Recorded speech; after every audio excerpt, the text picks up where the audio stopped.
thanks for the introduction. So before we start, huge thanks because I just got into hacking 4 years ago here. So it's really heartwarming for me to give a talk here at GreHack. So I'm happy, and sorry it's so early in the morning, but that's the way they do it here. So good luck, and I hope you will enjoy this first talk. So what is our journey today? First, a short introduction of who am I and who the guy that did the talk with me is, Grumpf. Then we'll go briefly into what is introspection, what it is, how it works, what can be achieved with it. Then we'll go into the main, the core of the project, PHP internal log, which is the main name we used during the whole project and various iterations we've done on it. And then, of course, some intakes of how this project can be used, what can be achieved with it, and what were the already cool findings we had. And last but not least, kudos, of course. Okay, so first, me, it's Laluca. Some of you know me. I'm from Grenoble, and I'm mostly dedicated into web all-day research or tooling for automation and crazy DevSec cloud ops things. And during this project, as I was confronted to low-level issues, I reached out to a friend of mine, Grumpf, which is mostly an audio dev guy, but he does a lot of C++ and low-level things. So I was really happy to offer him to join, and he joined. And short introduction of him, because he can't make it today for a really good reason.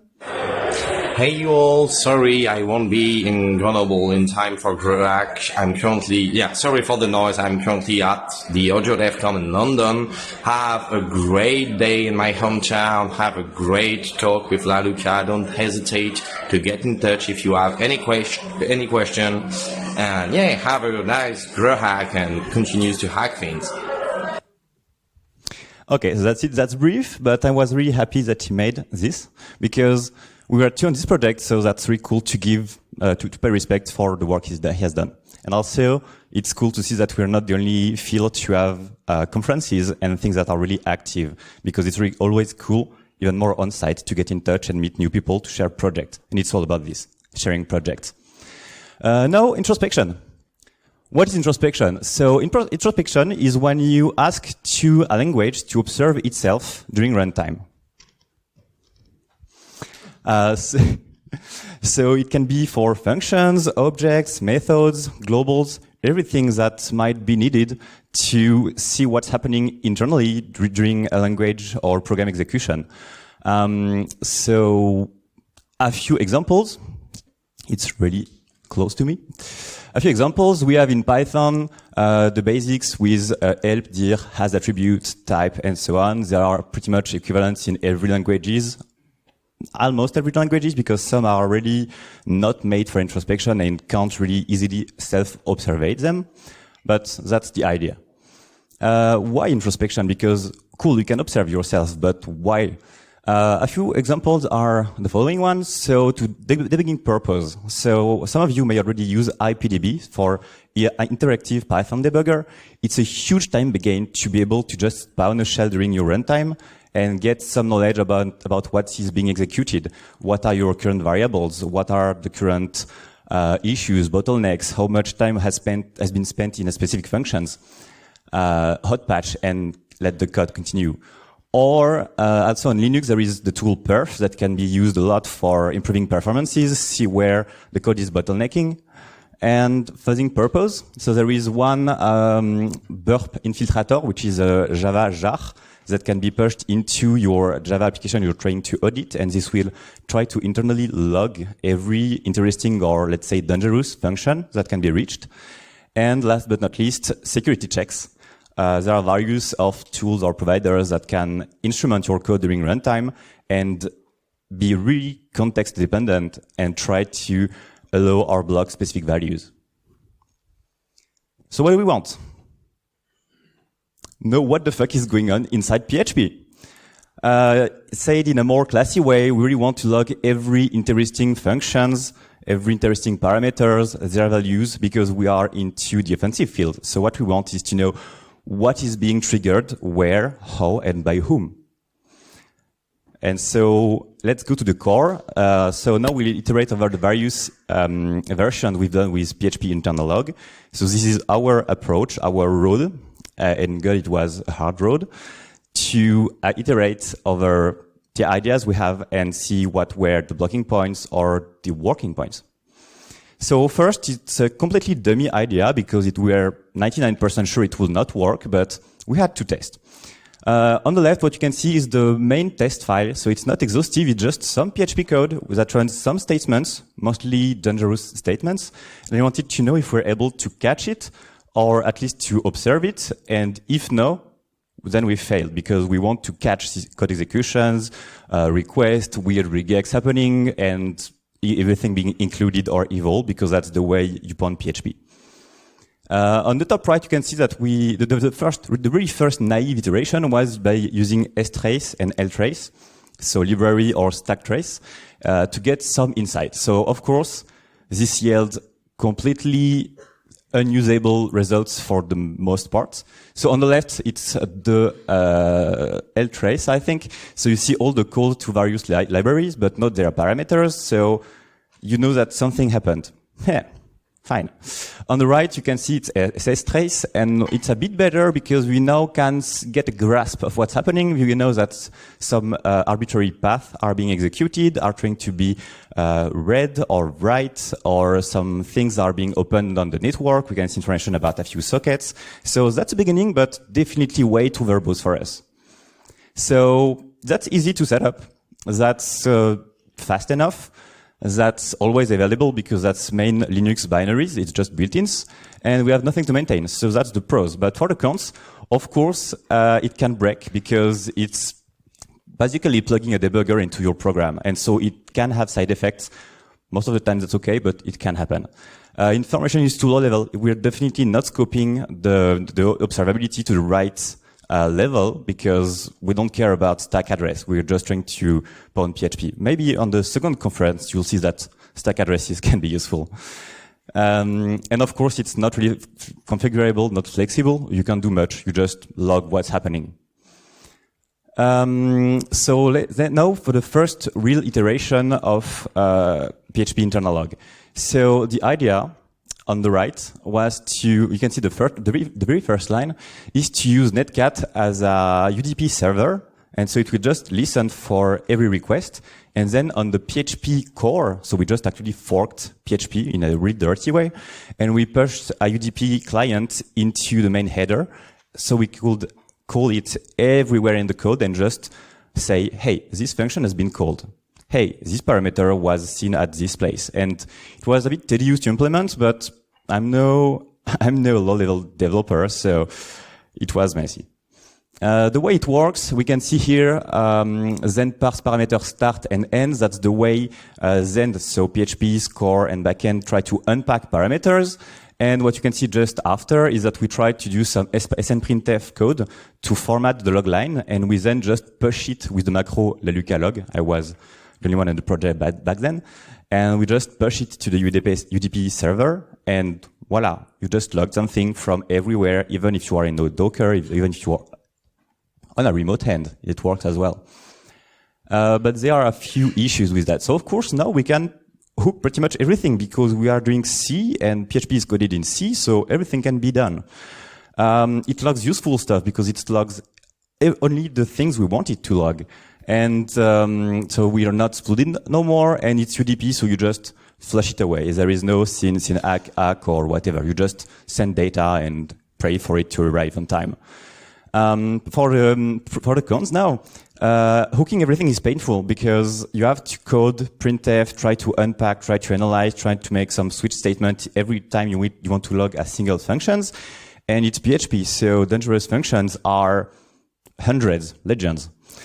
And of course, then we begin to realize that not everything is a function inside PHP. There are a few statements like include, eval, or other, let's say, not built-ins, but language constructions that are not things we can just hook the same way we do for all the other ones. So we had to adapt a bit the code, and our backend is literally dumb as a socket because it's just a UDP socket.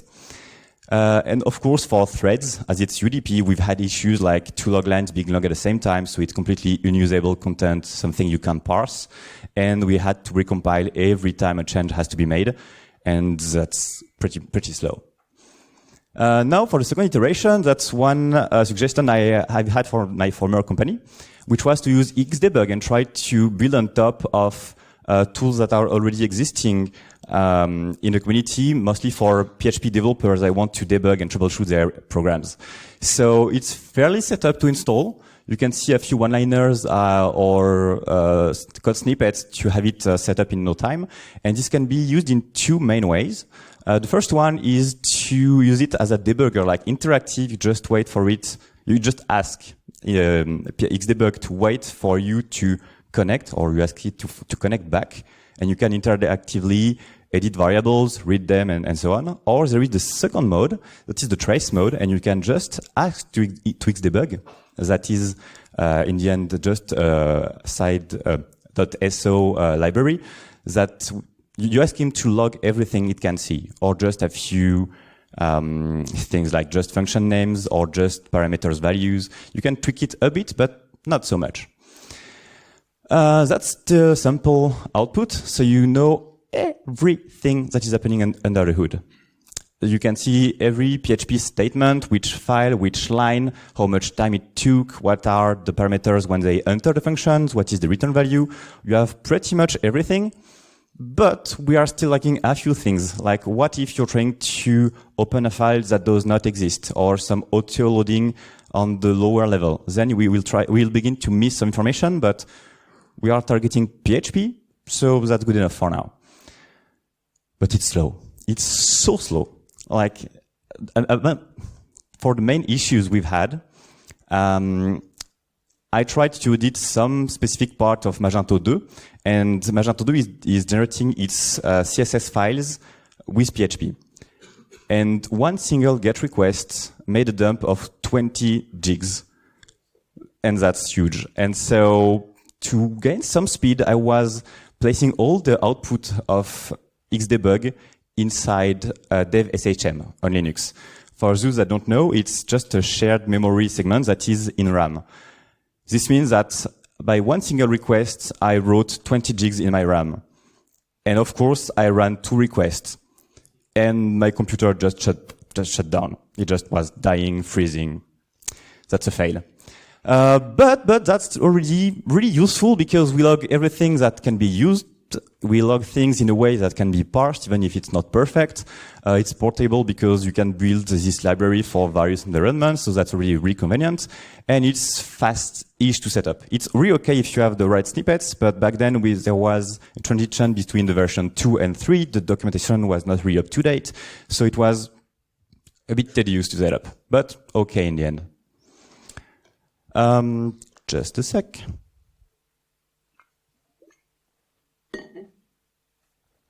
Much better. Third version of our project. So this is where Grumpf comes in place and try to see what I've been doing with the low-level code and he basically just get rid of everything I did and starts from scratch, which is a fair choice. So where do we want to insert? We are still on the same point. The PHP function macro is the one that defines every function. Also, we will still start from here. And for the 2 language constructions that we catched, so include or eval, we found a few places that are the main culprits, the main starting point for these statements. Everything that we want to log is using zval because it's Zend values. It's the way everything variable related is stored within PHP score, as far as I know at least. And it's pretty ugly, so we really wanted to get an abstraction layer and get as far as we can from PHP as soon as we can. So we just found a way, CJSON, to put 2 files to add 2 files into PHP source codes and be able to dump everything as JSON. Because Z values are not something you want to work with, is mostly binary. If you have a debugger, that's okay. If you do not, that's not okay anymore. And how to log? So we wanted to lose some speed, but gain into standardization because with some post request and actually posting a JSON, it would be way easier to parse, way easier to standardize and build on top of these tools. We wanted it to be not the tool, but just a brick that can be used later on to automate fuzzing. Just one idea. And of course, we used libcurl because we want to do post request, so that's the easiest way, like truly the easiest way. And at some point, he really was struggling into the build system because it's a nightmare, as he said it himself. You can't really just modify a makefile and call it a day. You have to modify a configure.ac that will be run by configures, that will run a few indirection levels. And at some point, you can just add your smallish flag -lcurl that will enable you to compile with libcurl. You build conf, you configure, you make install, voila. And so a few details. So the main big macro we used from now on is ilog function that will try to automatically parse the arguments and recover the function names because it's not that easy to recover. It's not a variable, it's just the way the macros are being unrolled at compile time. And we called our magic log_zval parameters that actually does the whole JSON serialization and dump things out. And then we just add our magic macro, ilog function, and the name of the function you want to dump, and that's it. It's done, and it works. Should work. And for the language construction, we evoked a bit earlier, so we've had to find the place where it's being done and add a few more macros, but in the end, we're not using the main macro, but just the second level functions works pretty much the same. It's way faster than Xdebug. It's not writing 20 gigs of log at every request anymore. Yay! The communication is standardized, which means it's really way easier for us to build on top of it. The backend was just a Python simple server, but can be improved much more. And that's it for the advantages. But for the issues we've had, there are still plenty of them because it's really slow. And by really slow, what I mean is that every time we made a single GET request, there will be hundreds, maybe thousands of PHP functions that will get logged. For every function, there is a post request. So for every function, there is a JSON being created. There is SYN ACK on the network. And for a single JSON blob, we are sending maybe 5-6 HTTP headers. That sucks in every way. Oh. So yeah, that was not the brightest idea we've had, but that was something we wanted to try. We still need to recompile at every test we have. And of course, we broke some tests because using some async or a requestful things in PHP's core is not something the tests, mostly performance tests, really appreciate. Fourth iteration. So we already know where to insert. We already know how to get rid of the bad zval values.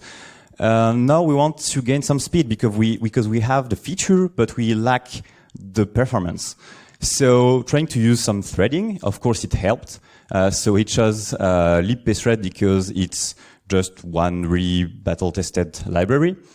And between the threads, we still need some communication. So not two threads are trying to log at the same time, or they're not trying to use the same resource, mostly in the curl way of doing things. So he used LFQ. With just a simple first in, first out queue that was used to pass things around and avoid locking anything.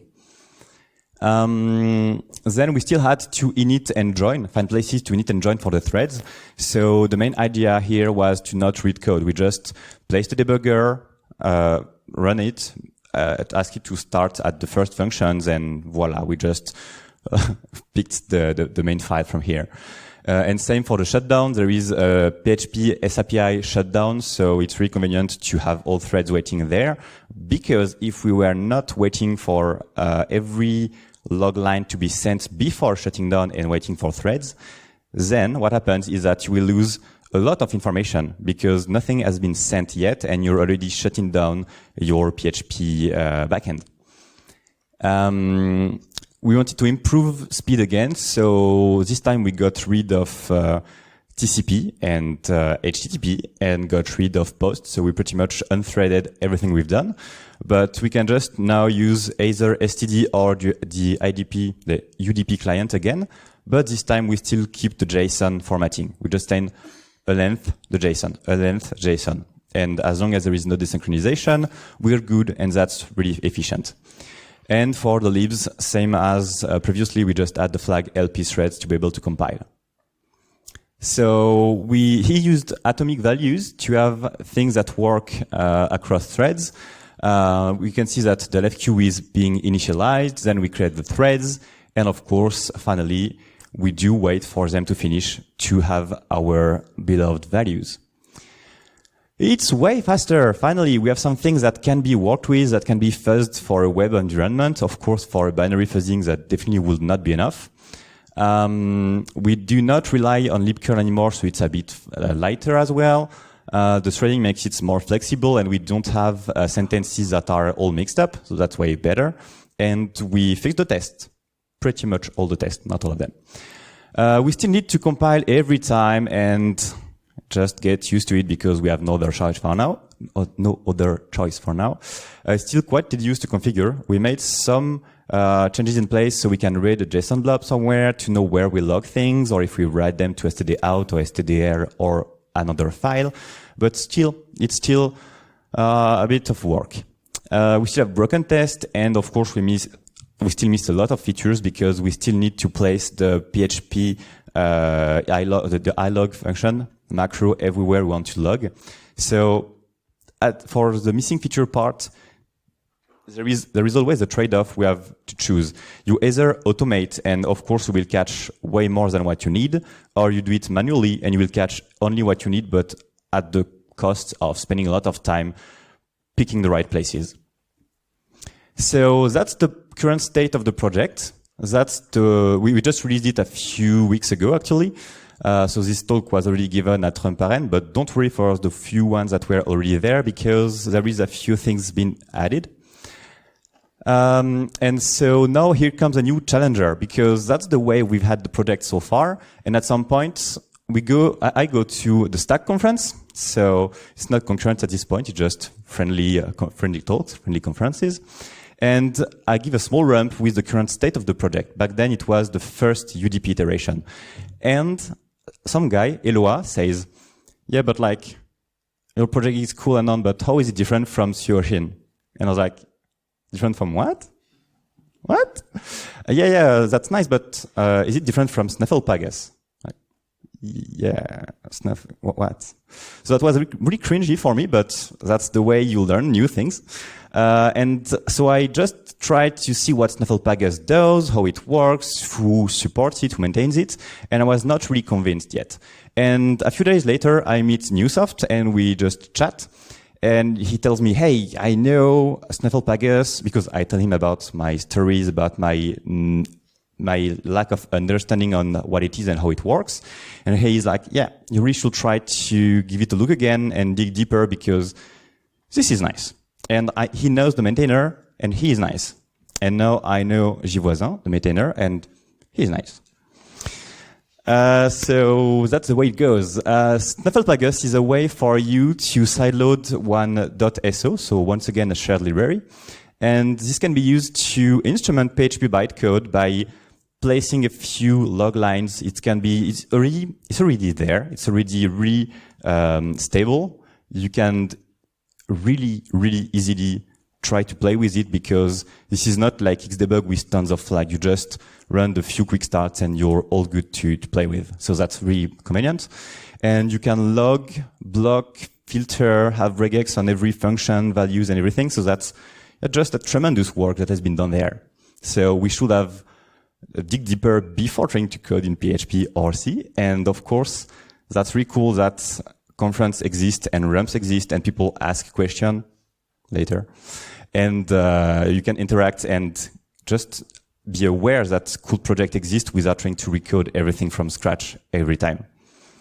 So on the top left, there is a sample Snufflepagus rules files.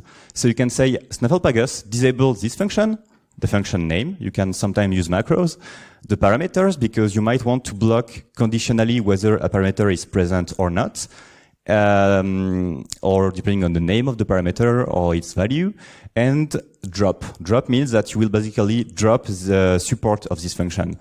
But simulation means that you will not drop and block it. You will just actually log it.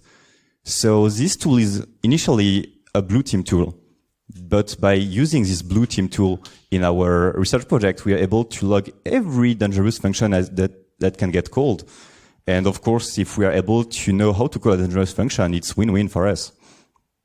So on the top right, you can see the main output that says this function has been blocked, or because its argument was in your pentester life, it's most likely eval or system has been blocked because it contains your web shell and you're happy, or reverse shell. On the bottom is the full output of Snufflepagus. So it's a bit verbose. You can do some parsing or bash kung fu to try to get rid of the redundant values or modify the core. They are looking for maintainers, so probably looking for you. And so I just made a few rules that you can get started with. It's definitely not blue team rules. It's just rules that can allow you to enable automatically debugging verbose error, try to log what's happening into dangerous functions. So if you have just pasted the quick start and use this rule, you're all good to go to find your first CVE. Fingers crossed for you. So what we have now, we have really fine-grained filters. We have a really little overhead because you can either write to a file or push to syslog or just write to std out. So that's really convenient. The only thing we have to maintain now is the rules files. It's just way easier. If you have a bug, you can either try to work it out by yourself or ping Gilles. He's really awesome. We've just, by just meeting each other, we spent 2 weeks trying, 2 days trying to see what could be done and how this project could be used in a more offensive way. And even though he's not, this project was not done for offensive work, he was totally willing to help and see what could be achieved with it. So that's a really cool mindset too. Now for the cons, of course, it's a niche project. So what I mean by that is that there is mostly 2 maintainers and a few satellites. So if you have issues, you're on your own, or you can try to reach out to them, but they have works as well. It's mostly 2 guys, so they do really decent work, but hey, it's 2 guys. We all have 24 hours in a day. The logs behavior is not yet standardized enough. I think that we miss some JSON or anything that can be parsed way easier because it's not really convenient to just try to grep, oak, cut, sed everywhere. and that's pretty much it. Otherwise, there is no red flag. This project is gold to me. Now, forced iteration, forced parts. How do you use that?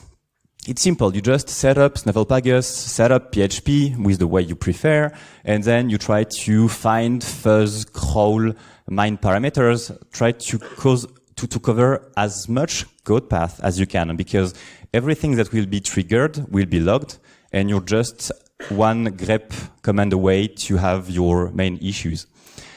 Does this actually work? Yep, it does.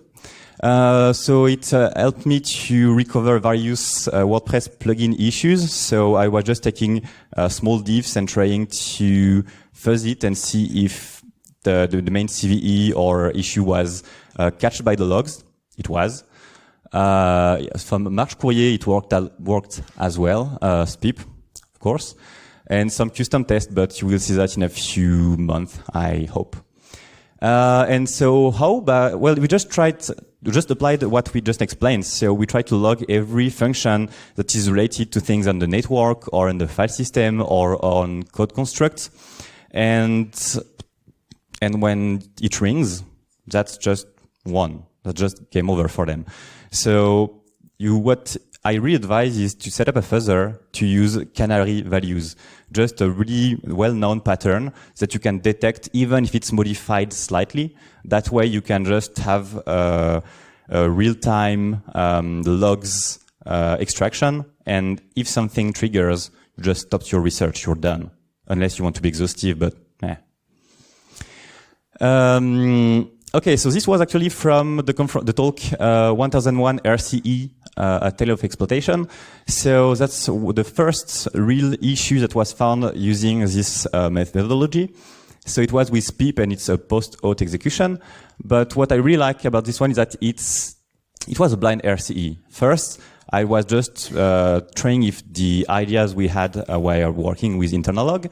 So by just having some PHP code, so the classical payload to just have, let's say, a PHP info, I just pasted this one all around and was waiting for it to trigger. And it was not really triggering, so I had no output. But at some point in the logs, I was noticed that this reached with not unsanitized values an eval statement. And so, it did not trigger. I saw nothing on the page, but it's there. And by digging a bit deeper, I saw that my payload was being broken before reaching the sink. And moreover, it was done in a kind of asynchronous way. So even if it was working, I would have had no way to know just from my browser or burp proxy. So it was a bit hard. The idea, you'll get it really soon, is the following. So 2 demos, first without Snufflepagus, so the way this was first found, and then with Snufflepagus, so the way it will have been easier. So what you can see from here, so small explanation. On the top, the source code, we don't care. On the top left is the PHP server. On the top right is the Netcat UDP server, so the one that will recover all the log line we try to exfiltrate. Bottom left is our reverse shell or reverse command handler, and that's it.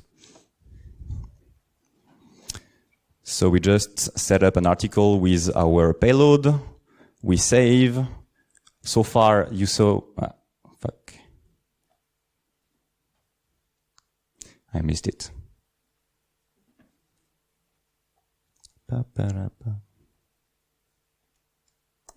You can see that it blasts a lot of log on the top right corner, but still nothing on the bottom left corner. So we just wait a bit, and then we change the article status, and at some point, whoosh, it triggered. So we have our ID that just got sent because the payload worked.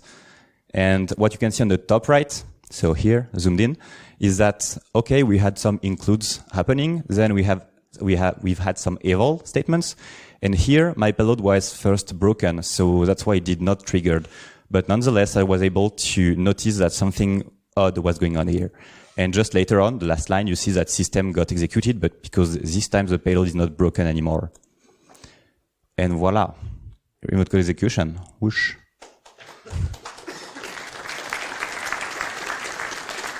Thanks. And now the demo with Snufflepagus, because it changed quite a lot. So this is not exactly the main SPI version because it was quite hard to set up. So I just took the latest and reverted only the patch that was put to mitigate these issues. So here, top right, reverse command listener or reverse shell listener. Bottom left, we have the PHP, and bottom right, we have just the Snufflepagus logs that were written to auth.log. I don't really know why in auth, but they were there. And so here you can see that it's way more verbose on the bottom right corner. And what I want to show here is the way the payload was broken first. So what we will see is that when I change the status, we still receive nothing because the command did not trigger. But when I try to look for my canary value, if I'm not struggling too much, what we can see is everywhere it was triggered. So here it's mostly in the function called typo, but there is a few here. Right there you have eval code and the PHP code that you try to evaluate. And there should be a poet somewhere, yeah, right there. And so this is the way the payload was broken and thus not triggering in the backend. So point is just the dummy value for what I've had before. Just trying to simulate it again. And with the right values, we can see that we are still logging the issue, but not blocking it. So it still triggers just as it should. Okay, so that's it for the demo. No more videos for today. Not for this specific conference, at least. So, yep, it worked. Did it work on our beloved hacking platform? Yep, because PHP. But the thing is really funny because it worked and worked again. And during the cleanup phase, because they were, of course, aware that I would run some tests, I reached out beforehand. During the test, when they were trying to clean everything, it triggered again and again. And so just think about it. You're trying to clean up your infrastructure. You're trying to mitigate the issue and the impact of you being compromised. And while doing the cleanup, you get pwned again. That hurts. That being said, the road is long. This is not a final tool. This is not an accomplishment. This is just us trying to put one more brick into this road that is exploit research. We really want to give this project and the approach we've done on it, but it's just to encourage you to try to use different approaches or build on top of it, not use it as is, because we're still missing so many things.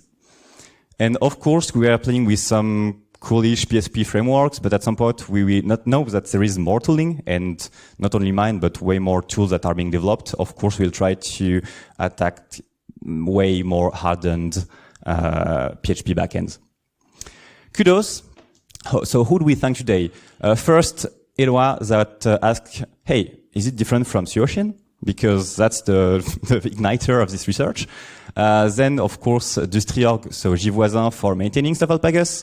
Newsoft for being the entremetteur, because he just says, you should pick to this person, and he does that all the time, and every time there is a cool project that just take birth from it. Thanks to PHP, of course, safe to the staff from .rar and GreHack today, because the two of them hosted us for the conference. Thanks to Groomf, even though he's not there. And of course, thanks to all of you, because without community, there is no point of giving talks. And thanks, Mom, that is just right there, coming even though she don't really care about security.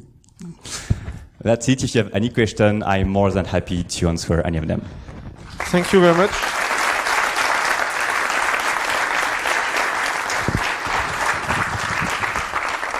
Thanks for the talk and for the perfect timing, and the great demo. We have time for a couple of questions, comments, remarks. If some of you have question or remark, raise your hand. Okay, so I will start the time you think for the next question. In your slide, you mentioned PHP 7, and in your demo, I saw PHP 8. Is there some bug or some problem? It's not bug related. So first, I started with PHP 8. So the really first iteration, and at some point I realized that, hey, the framework I want to attack does not support PHP 8. So that sucked. So I just start from scratch on PHP 7.24, 26, I don't remember well. And that's the main issue. We were relying way too much on the current code base.